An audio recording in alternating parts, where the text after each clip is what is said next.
Komplek percandian di Batu Jaya ini pertama kali diketahui pada tahun 1984 ketika tim arkeologi dari FIB UI melakukan penelitian di Cibuaya.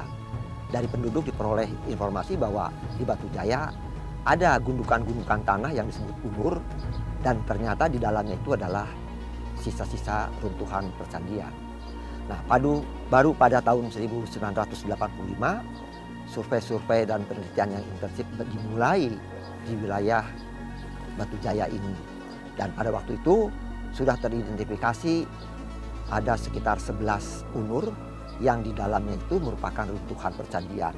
Nah, sejak tahun 1985 itulah dimulai penggalian-penggalian arkeologi di beberapa tempat sehingga akhirnya dapat diketahui ada sekitar 30-an percandian yang jelas sudah ada runtuhannya, dan masih ada beberapa titik-titik situs yang belum diteliti pada waktu itu.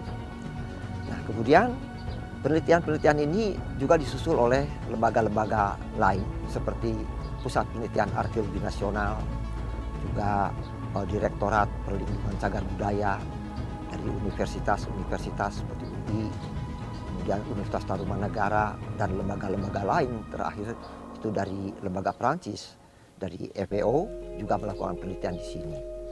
Nah, dari seluruh hasil penelitian yang telah dilakukan sampai tahun 2000-an ini, ternyata dapat diketahui dengan jelas bahwa komplek percandian di Batu Jaya ini adalah komplek percandian yang bukan beragama atau bukan berlatarkan agama Hindu sebagaimana umumnya dari masa Tarumanagara, tetapi berlatarkan agama Buddha.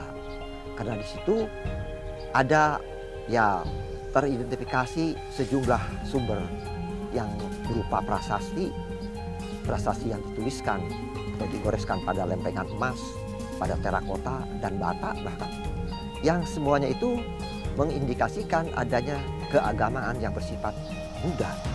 Dan demikian pula dari sudut arsitekturnya, candi-candi di sini yang tertinggal itu hanya bagian kaki, bagian bawah bangunannya, itu juga memperlihatkan ciri-ciri struktur dari bangunan yang bersifat stupa.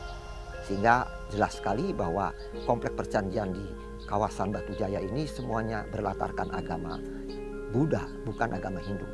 Nah, mengapa komplek percandian ini dikaitkan dengan Kerajaan Tarumanagara? Karena pertanggalannya yang dimiliki oleh percandian ini yaitu dari abad ke-5 sampai abad ke-10, dari tahun 400-an sampai tahun 700-an, dan kemudian tahun 700-an sampai ke tahun 900-an, abad ke-10, itu menunjukkan dua fase pembangunan. Jadi fase awal itu abad ke-5 sampai abad ke-6, ke-7, dan fase kedua yaitu fase rehabilitasi dan pembangunan ulang dan sebagainya sampai keruntuhannya dari abad 7 sampai abad ke-10.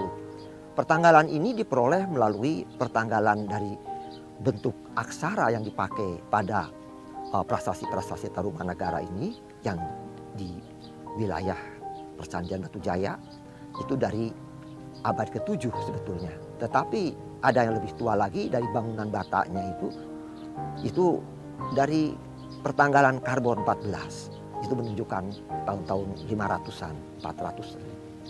Bahkan sangat menarik bahwa situs di sini itu, situs percandian ini itu bersamaan, bertumpu dengan situs prasejarah. Karena di daerah ini juga ditemukan situs-situs kubur dari zaman prasejarah. Dan situs-situs ini yang dapat ditanggali itu berasal dari abad pertama, ya, tahun-tahun sekitar 100 Masehi sampai tahun 400-500-an, bahkan ada yang lebih sampai tahun-tahun zamannya perkembangan Tarumanagara itu sendiri. Tapi sangat menarik orientasi atau arah hadap dari candi-candi di komplek percandian Batu Jaya ini tidak mengikuti konsep arahan candi seperti di Jawa Tengah, Jawa Timur, di mana orientasinya itu utara, selatan, barat, timur. Tapi di sini justru utara, selatan, barat, timur itu merupakan bagian letak sudut-sudut candinya. Jadi ada pergeseran sekitar 45 sampai sekitar 50-an derajat dari arah utara selatan tuh. Dan mengapa demikian? Karena dari penelitian-penelitian yang dilakukan secara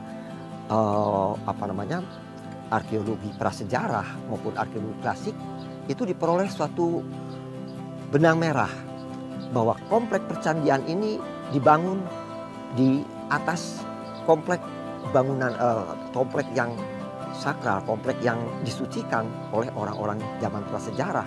Karena disitulah dikuburkan ya jasad-jasad nenek-nenek moyang orang-orang penduduk yang di daerah pantai utara Jawa bagian barat inilah sebetulnya kita menemukannya. Terdapat seperti di Bekasi, di daerah Tangerang dan sebagainya. Yaitu suatu masyarakat budaya dari masa prasejarah akhir, dari awal sampai akhir, yang dinamakan kebudayaan bumi. Nah, jadi masyarakat budaya bumi inilah yang rupanya mengembangkan konsep religinya dari prasejarah itu, pemujaan pada nenek moyang, sampai beralih kepada pemujaan kepada agama Hindu maupun Buddha. Nah, jadi ada dua kultur yang berkembang di sini yang dianut oleh masyarakat dari daerah pantai utara Jawa bagian barat ini yang biasa kami namakan kebudayaan Buni itu. Dan mengapa dinamakan kebudayaan Buni? Karena memang sebelum ditemukan komplek percandian Batu Jaya ini dikenal ada daerah persebaran gerabah atau tembikar, yaitu yang meliputi seluruh wilayah pantai utara Jawa bagian barat, dari Banten bahkan sampai ke daerah perbatasan dengan Cirebon.